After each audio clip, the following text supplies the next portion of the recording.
Anda semua? Assalamualaikum warahmatullahi wabarakatuh. Kembali berjumpa dengan saya, Hersud bin Arif dari Forum News Network. Apa kabar Anda ini? Hari akhir pekan ya, ini di hari Ahad. Mudah-mudahan Anda tetap semangat. Dan saya akan mengajak Anda untuk melihat fenomena terbaru yang saya kira ini hot news ya. Berkaitan dengan rencana pengambil alihan Partai Golkar oleh Istana. Saya menyebutnya begitu, meskipun banyak orang menyebut ini Pak Luhut yang siap menjadi ketua umum Partai Golkar. Tapi kalau lihat pernyataan Pak Luhut, kemudian sekarang muncul lagi pernyataan dari Bahlil Lahadalia nih, Menteri Investasi dan Kepala BKPM, yang juga menyatakan siap menjadi ketua umum Partai Golkar. Ya, saya melihatnya ini betul-betul clear operasi Istana untuk mendongkel Airlangga Hartarto. Nah, apakah seperti apa nanti dan bagaimana kira-kira peluang kalau Jokowi itu menjadi ketua umum Partai Golkar, meskipun mungkin nantinya ada ketua harian, katakanlah gitu, apakah Luhut atau Bahlil. Saya akan ajak diskusi Anda dengan analis politik dan juga militer, Bung Selamat Ginting. Assalamualaikum, Bung Ginting. Waalaikumsalam warahmatullahi wabarakatuh. Ya. Yes. Ini seperti mengulang cerita Orde Baru ya, Bung Ginting ya. Kalau lihat Pak Luhut yang turun begitu kan, kita ingat dulu di masa Orde Baru, Golkar itu ada jalur A, B, dan G ya. ABRI, birokrasi, dan Golkar itu memang tulang punggung dari Golkar kan itu ya gitu. Tapi saya melihat sekarang sebenarnya yang paling kuat kan jalur G ya, jalur Golkar, karena ABRI dan birokrasi itu tidak cukup dominan seperti di masa lalu. Nah, apakah kemudian kalau kemudian Pak Luhut ini yang masuk ke sana menjadi ketua umum Partai Golkar, atau saya menyebutnya mungkin ketua harian gitu ya, itu tanda menguatnya kembali jalur A, lalu sekarang jalur TNI. Iya, baik Bung Hersu. Memang sejarah Golkar itu tidak bisa dilepaskan dari fenomena masa demokrasi terpimpin, dimulai dari era dekret Presiden 59 itu. Presiden Soekarno kan memang tidak nyaman dengan banyaknya partai politik karena menyebabkan gonta-ganti ganti-ganti pemerintahan begitu ya. Jadi membutuhkan kelompok-kelompok fungsional, dan itu awalnya memang bentukan Soekarno, tapi kemudian di tahun 64 Angkatan Darat itu yang membentuk Sekber Golkar ya. Sekber Golkar ini intinya untuk menandingi Partai Komunis Indonesia yang cukup kuat pada tahun 59 sampai apalagi tahun 64. Dan belakangan akhirnya Golkar juga digunakan bukan hanya untuk melawan PKI, tapi juga untuk melawan Presiden Soekarno, kan begitu, Bung Heru. Nah, maka kemudian ketua umum Golkar itu identik dengan militer ya, sampai dengan tahun 93. Terakhir itu Letnan Jenderal Wahono, ketua MPR dulu, Bung Hersu ya. Letnan Jenderal Wahono tahun 88 sampai 93. Nah, apakah kemudian setelah 30 tahunan ini kan ada lagi figur militer yang akan memimpin Partai Golkar, seperti yang Bung Hersu bilang, bagaimana dengan Luhut bin Sarpanjaitan yang backgroundnya Jenderal Angkatan Darat itu.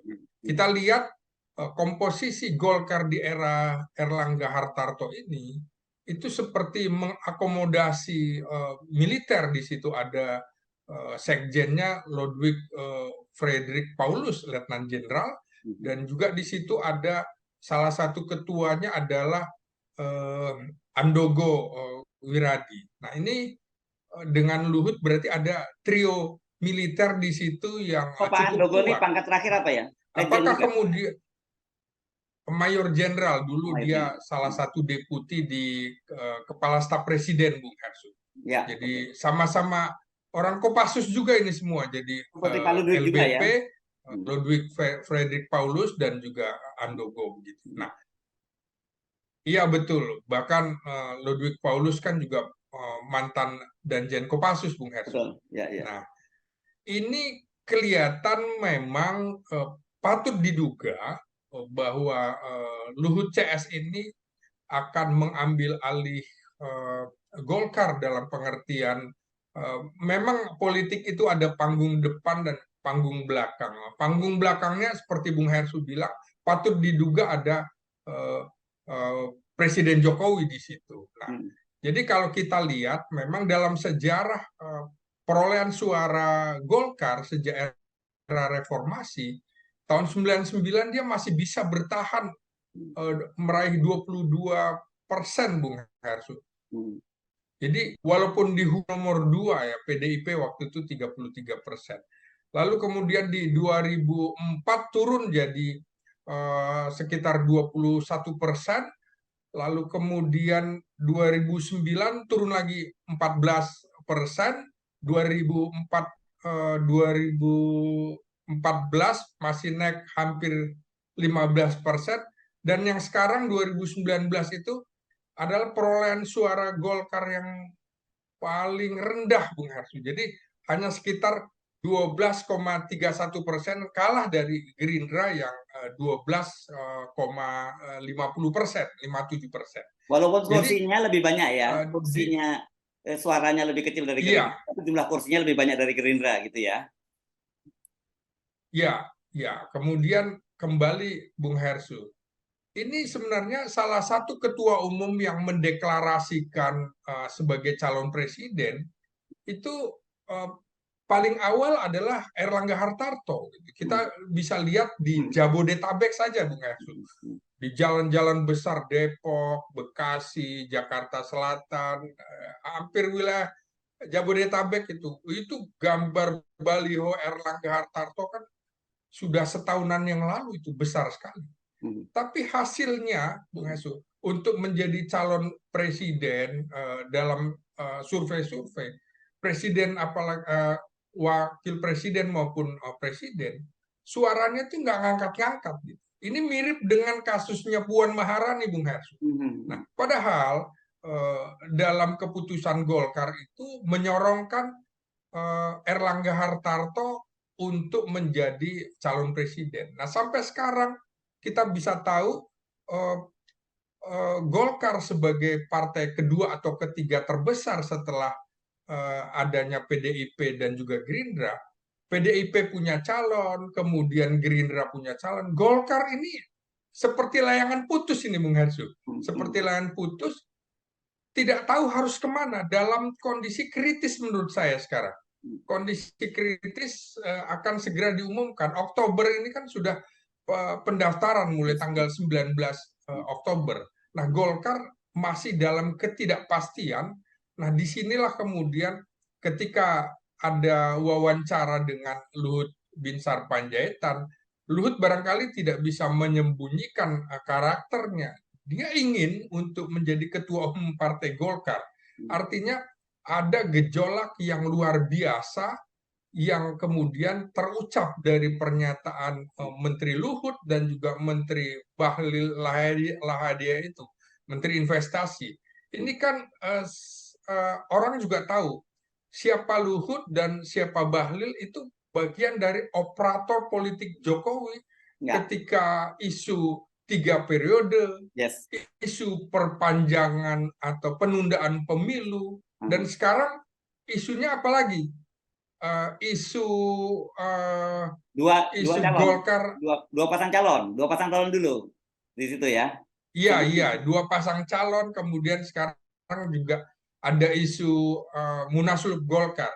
hmm. Jadi saya kira ini sebuah rangkaian yang coba ada benang kuningnya gitu kalau Golkar ya. Ada benang kuningnya yang yang memang tidak bisa dibantah, sama dengan upaya-upaya ketika Jenderal Muldoko coba mengambil alih Demokrat. Orang pasti menduga tidak mungkin tidak ada kaitan dengan Presiden Jokowi, karena kalau misalnya orang juga tahu bahwa Muldoko adalah KSP, Kepala Staf Presiden. Kalau mau Presiden Jokowi sudah tegur saja yang bersangkutan. Tapi kan tidak pernah terpublish di muka umum bahwa Jokowi menegur Muldoko, dan sampai sekarang proses ini masih bergulir menunggu keputusan di Mahkamah Agung. Jadi kembali lagi ke soal ABG, dulu memang ABRI, birokrasi dan Golkar itu memang nyata ada. Hmm. Birokrasi dipimpin biasanya Menteri Dalam Negeri, sekarang kita lihat juga Hmm. siapa Menteri Dalam Negerinya. Ya jalur A juga dulu ABRI itu polisi kan masuk di ABRI gitu. Jadi Ya, ya, ya. masih dikuasai jalur A.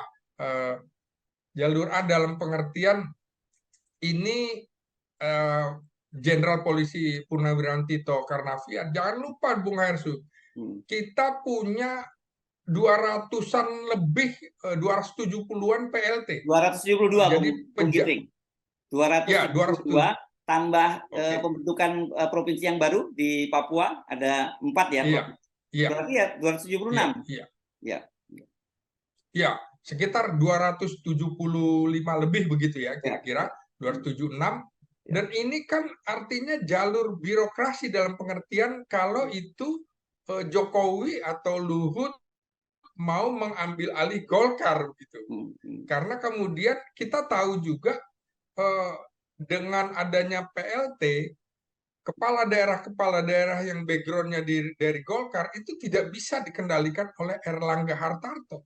Karena PLT sekarang yang berkuasa, maka yang bisa kendalikan adalah Menteri Dalam Negeri.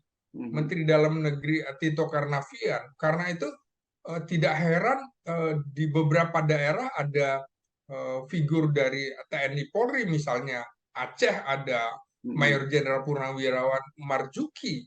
Nah, kemungkinan itu tentu orang yang disetujui oleh Presiden Jokowi. Nah, ini jalur birokrasi. Tadi kita bicara jalur A-nya itu jalur A-nya itu ada di Luhut, ada di Lodwig, ada di Andogo itu ya, belum yang lainnya. Nah, kita kemudian jalur Golkarnya ini lemah memang Bung Hersu, jalur Golkar lemah, dan di situ paling tidak ada 5 dewa yang kuat. Ada Akbar Tanjung, ada Yusuf Kala, ada Abu Rizal Bakri, ada Agung Laksono, termasuk ada Luhut bin Sarpanjaitan. Nah, kita tahu Bung Hersu era ABRI di situ kalah ketika masuk di era reformasi, ketika pertarungan Munaslup antara Akbar Tanjung dengan almarhum Jenderal Edi Sudrajat gitu. Ya. Jadi kemenangan jalur Golkar terhadap jalur ABRI di situ itu menjadi fenomena yang luar biasa karena kemudian jalur A yang kalah ini membentuk PKP, Partai Keadilan dan Persatuan, yang pimpin Edi Sudrajat dan Tri Sutrisno ya. Tapi sekarang kita bisa lihat ternyata PKP yang dipimpin keluarga Hendro Priyono juga tidak mampu lolos untuk mengikuti pemilu 2024 ini.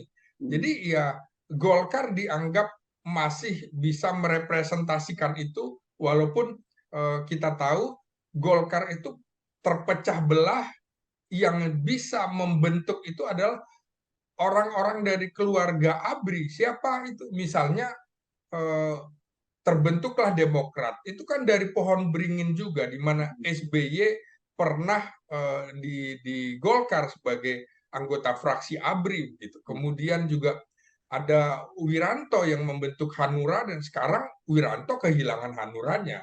Kemudian ada Gerindra, Prabowo pernah ikut konvensi Partai Golkar. Kemudian juga ada Nasdem, Surya Paloh adalah pendiri FKPP, anak putra-putri TNI Polri begitu, dan juga pernah ikut konvensi Golkar. Jadi yang menarik adalah partai-partai yang pecahan Golkar itu saat ini adalah partai yang kuat. Golkar di posisi ketiga, Nasdem posisi keempat, Bung Hersu. Jadi bukan tidak mungkin kemudian Nasdem ini akan menyalip Golkar dalam pemilu ini. Dan juga kalau kita dapat kabar pernyataan Bahlil bahwa Golkar sekarang hanya kisarannya 6%, bahwa Golkar akan terancam juga, bukan partai papan atas, tapi akan keluar juga dari partai tengah menjadi partai papan bawah. Ini ancaman, karena itu masuk akal upaya melakukan kudeta dalam tanda petik yang akan dilakukan oleh Luhut CS gitu, yang mungkin bisa dibilang ini kuda Troya, yang di belakangnya nanti akan ada Presiden Jokowi. Jadi kita tahu Jokowi rasanya nggak nyaman kalau dia sudah tidak memegang kekuasaan sebagai presiden karena tidak punya partai politik. SBY masih punya partai politik. Mega keluar setelah selesai jadi presiden, dia masih punya partai politik. Begitu juga JK punya partai politik. Maka pilihannya adalah partai yang pernah jaya dan ada di parlemen. PSI kita tahu yang tegak lurus istilahnya dengan Jokowi, kan belum tentu juga bisa masuk parlemen. Karena itu ini menjadi semacam pilihan terakhir Jokowi di ujung masa pemerintahnya untuk dalam tanda petik patut diduga akan mengambil Golkar. Begitu Bung Hersu. Ya. Oh, oke, Bung Ginting ya. Kita simpan dulu soal Pak Jokowi, nanti kita bahas sedikit. Saya mau balik sedikit maju, balik ke belakang sedikit ya. Nah, ini mengapa kemudian kalau kita tahu lah bahwa ada persoalan tadi soal elektabilitas. Apakah hanya semata-mata soal elektabilitas saja atau ada soal lain? Karena kan kita tahu kemarin bahwa kalau kita mundur lagi, kan sejak awal sebenarnya Golkar ini sudah coba dikendalikan oleh Pak Jokowi ketika beliau waktu itu bukan beliau ya, ini ketika partai-partai itu Golkar bersama PAN dan P3 membentuk KIB, ya, Koalisi Indonesia Bersatu. Dan pada waktu itu kita tahu bahwa sebenarnya target utamanya adalah untuk skoci Pak Jokowi kalau jadi 3 periode, kan begitu ya. Kalau tidak jadi 3 periode itu digunakan oleh Ganjar Pranowo, kan begitu yang akan yang diajukan oleh Pak Jokowi. Tetapi kita tahu bahwa Erlangga itu sejak awal kan menolak Ganjar. P3 dan PAN sudah sepakat untuk mengusung Ganjar, tapi Erlangga tetap maunya dia yang jadi calon presiden. Apakah ada kaitannya ke situ? Yang kedua, kemarin juga ketika berlangsung apel siaga Partai Nasdem, kita ingat ada 3 elit Partai Golkar yang hadir. Rijal Malarangeng, terus kemudian ada Supriyansa, satu lagi wanita, saya siapa namanya? Saya lupa. Christina Aryani hadir. Saya waktu itu juga menduga nggak mungkin mereka berani hadir ada tanpa blessing dari Erlangga Hartarto. Apakah Erlangga Hartarto juga sudah bermain-main dengan kemungkinan lari ke Anies, apalagi ada kabar memang Erlangga Hartarto sudah bertemu dengan Anies Baswedan. Ya, patut diduga seperti itu Bung Hersu. Jadi sejak awal kelihatan ternyata Erlangga tidak mudah juga untuk ditaklukkan gitu kan. Ya, dalam pengertian dia merasa bahwa di KIB Golkar adalah yang terbesar suaranya. Bukan PAN, bukan apalagi P3 begitu. Sejak awal dia tidak mau kemudian ada nama lain selain dari 3 partai. Kan kita tahu bahwa KIB ini adalah sekocinya Presiden Jokowi untuk Ganjar Pranowo gitu. Tapi Erlangga agak nakal begitu dalam pengertian dia juga bersikeras tidak boleh di luar dari partai itu. Maka kemudian sampai akhirnya P3 juga lari ke PDIP. Jadi sebenarnya sekoci ini sudah hobar-habir gitu, sudah jadi semacam sekocinya juga sudah pecah begitu. Jadi ketika kemudian Golkar sekarang praktis sendirian Bung Hersu. Ketika PAN sudah merapat juga, patut diduga pertemuan Presiden Jokowi, Erick Thohir dan Prabowo di Istana Bogor pekan lalu itu semakin mengerucutkan bahwa Prabowo akan berpasangan dengan Erick Thohir dan itu berarti dari PAN. Nah, Golkar itu sekarang tinggal sendirian. Mana mungkin dia. Jadi KIB itu sesungguhnya sudah hancur lebur. Nah, Golkar mau kemana? Betul Bung Hersu bilang, pertemuan apel siaga Nasdem itu memang banyak yang kira-kira mendadak Nasdem gitu ya. Kita tahu misalnya Rijal Malarangeng itu masih famili saudara kandungnya Andi Malarangeng begitu yang mendukung Anies, maka patut diduga juga ini ada irisan begitu. Kemudian kita tahu 3 orang ini pasti tidak mungkin masuk atau berani hadir tanpa persetujuan ketua umum. Jadi ini indikasi bahwa kemungkinan faksi Golkar yang barangkali HMI atau unsur Islam akan lari ke Anies, dan ini dibaca juga oleh kemudian kira-kira disemprit lah oleh Luhut Binsar Panjaitan. Coba-coba Ya, coba-coba masuk ke kubu Anies. Kira-kira gue dongkel loh, kira-kira gitu ya. Karena memang pertarungannya kan sangat kuat, di mana dari 5 dewa dalam tanda petik itu ada kecenderungan Akbar Tanjung ke Anies Baswedan, Abu Rizal Bakri juga ada potensi ke sana, JK juga ada ke Jelas, sana. OJK jelas. Tinggal Agung Laksono dan Luhut Binsar Panjaitan. Tapi melalui Agung Laksono, Dewan Pakar itu kan sudah disuarakan oleh Ridwan Hisam. Ridwan Hisam ini adalah fungsionaris Golkar yang paling senior. Dia menjadi anggota DPR sejak era reformasi sampai sekarang. Menurut saya rekornya dia tidak bisa dipecahkan oleh fungsionaris Golkar lainnya. Jadi ini adalah representasi kegelisahan juga Agung Laksono untuk kemudian harus ada perbaikan, harus ada perubahan. Nah, sekarang kemudian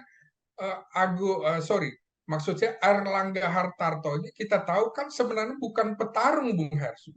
Dia itu bisa menjadi ketua umum Golkar karena diendos oleh Presiden Jokowi. Ingat, dulu sebenarnya Presiden Jokowi menginginkan tidak boleh ketua umum partai adalah menteri, tapi dia tidak punya kekuatan apa-apa, tiba-tiba jadi.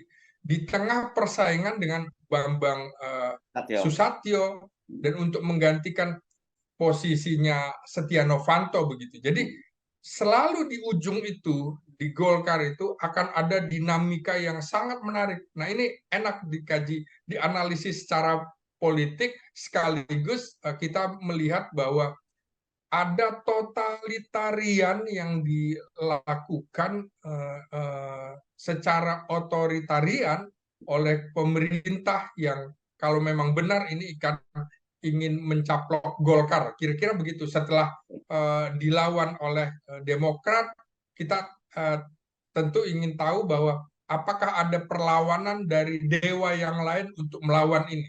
Dan jangan lupa Golkar ini pemain silat yang luar biasa semua. Apakah Jokowi akan bisa semulus itu? Menurut saya bisa saja dia masuk dalam jebakan Batman kalau memang berhasil dalam pengertian saat dia berkuasa. Tapi ketika setelah pemilu Februari 2024 dia bukan siapa-siapa, dan dalam waktu singkat pun bisa didongkel oleh 4 dewa atau 5 dewa itu. Oke. Nah, ini yang menarik. Ini yang saya minta tadi disimpan di bagian belakang ya, soal peluang keberhasilannya Pak Jokowi ya. Saya kira saya sepakat bahwa dengan sekarang posisinya menjadi presiden, ini kelihatannya pasti operasi untuk mendongkel Erlangga Hartarto itu yang semakin serius dengan munculnya Luhut, munculnya Bahlil dan sebagainya yang Anda sebut tadi. Ini bagian dari the dream team-nya Pak Jokowi gitu, operatornya Pak Jokowi gitu. Peluangnya besar sekali Pak Jokowi akan berhasil mendongkel Erlangga. Apalagi orang seperti Ridwan Hisam ini sebenarnya Anda sebut tadi dia ini kan faksi HMI juga sebenarnya ya, tapi kelihatannya sekarang udah lari ke Pak Luhut gitu ya. Ada orang seperti Yoris Raweai juga yang lari ke sana, ada yang lain-lain udah punya masuk ke sana. Jadi angin berembus ke Pak Luhut. Itu saya sepakat dengan Anda, kemungkinan besar akan berhasil untuk mendongkel Erlangga. Tapi pertanyaannya memang setelah nanti Pak Jokowi tidak lagi menjadi presiden, bagaimana dia mengendalikan Golkar ini? Karena di Golkar ini kan luar biasa permainan tadi, Lord tadi yang Anda disebut dewa-dewa tadi itu ya, dan saling mendongkel di Golkar itu biasa saja gitu, dan harus diakui kalau Anda ngomong jalur ABRI ini kan juga kita tidak bisa sebut sebagai jalur ABRI murni, ya kan begitu ya, karena itu satu kelembagaan jelas tidak didukung oleh ABRI, dan kalau kita ngomong ABRI ada faksi-faksi SBY, di situ juga ada faksi Prabowo juga yang punya kepentingan di situ kan begitu. Persis Bung Hersu, ini kan kita jadi ingat bagaimana posisi Presiden Soeharto sebagai ketua Dewan Pembina kan bisa mengendalikan bagaimana kita bisa lihat Bung Hersu dulu pertarungan 1988 ketika Sudarmono jalur Golkar bertarung dengan Benny Murdani jalur A gitu kan. Ketika siapa yang akan menjadi wakil presiden, itu Soeharto bisa mengendalikan dengan cara mencopot Benny Murdani hanya beberapa hari menjelang sidang umum. Nah, jadi ini kira-kira Jokowi ingin memainkan seperti itu, merasa jadi milik Golkar, Ya, ya, ya. merasa pemilik Golkar karena Erlangga Hartarto di bawah kendalinya. Kira-kira sebelum pemilu gue copot loh, kira-kira juga bisa Ya. begitu. Nah, tentu yang harus diperhatikan adalah kalau mau munaslup adalah 2/3 wilayah dalam pengertian Golkar provinsi. Maka kemungkinan sekarang sedang dilakukan operasi intelijen dalam tanda petik untuk mempengaruhi agar bisa diselenggarakan munaslup Golkar dalam waktu dekat ini. Saya kira pemerintah itu punya kewenangan seperti itu, dan bagaimana kemudian Bukan upaya kewenangan yang saya kira, dilakukan. Bung Ginting, bukan kewenangan, Ya, kekuasaan tepatnya. Kalau kewenangan kan lebih legal sifatnya ya. Ini kekuasaan lah untuk itu. oh siap, siap. Ya, Pakai teori kekuasaan kira-kira ya, begitu, Bung ya. Hersik. Jadi saya lihat misalnya bagaimana Golkar pernah dualisme kepemimpinan sekitar 2 tahun, Abu Rizal Bakri dengan Agung Laksono, dan itu dibiarkan oleh Presiden Jokowi dan lain-lain sampai akhirnya Golkar sendiri yang menyelesaikan persoalan itu, dan akhirnya malah yang menjadi Setia Novanto hancur-hancuran begitu, Bung Hers. Kita tidak tahu ini apakah akan ada dualisme, modelnya dualisme seperti pertarungan Abu Rizal Bakri dengan Agung Laksono, atau seperti apa, atau memang sekali pukul KO langsung jatuh. Kita tahu tidak pernah kelihatan orang seperti Akbar Tanjung yang Golkar dihujat luar biasa, tapi dia tidak berada di Jakarta, keliling dari Sabang sampai Merauke untuk konsolidasi Golkar. Kita tidak lihat upaya-upaya yang dilakukan oleh Erlangga Hartarto untuk mengunjungi konstituen-konstituennya, sehingga dia seperti ketua umum yang dalam posisi di Menara Gading. Ini yang membuat kekhawatiran dari Bahlil, kekhawatiran dari Luhut yang dia juga mengaku sudah panggil Erlangga, apa yang sudah dilakukan dengan kondisi seperti ini. 12,31% atau sekitar 85 kursi itu adalah upaya yang gagal, karena sebelumnya Erlangga targetkan 100 kursi, Bung Hasul.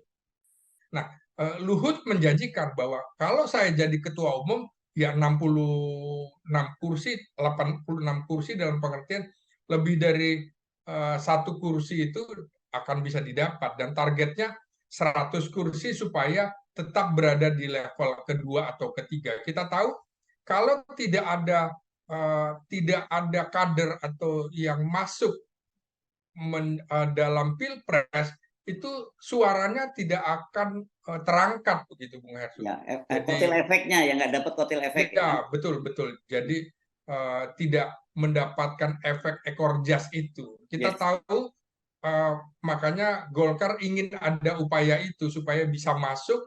Bahkan kan sebenarnya upaya terakhir adalah membangun koalisi Golkar dengan PAN, tapi kan tidak terjadi sampai sekarang.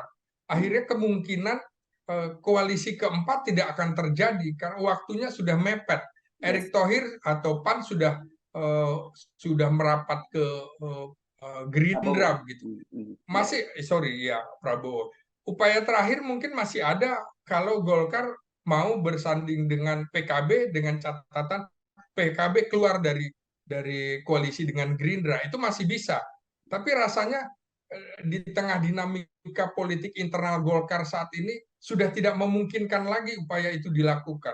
Jadi kita akan saksikan dalam 1 bulan ini kemungkinan akan terjadi munaslup Golkar, atau apa yang akan terjadi di Golkar ini. Dan kita tahu bahwa Luhut ini adalah menteri yang sangat kuat sebagai operator politik Jokowi. Kalau dulu mungkin kita tahu eranya Pak Harto ada Laksamana Sudomo. Nah, ini kira-kira Luhut bin Sarpanjaitan seperti itu, Bung Hersen. Ya.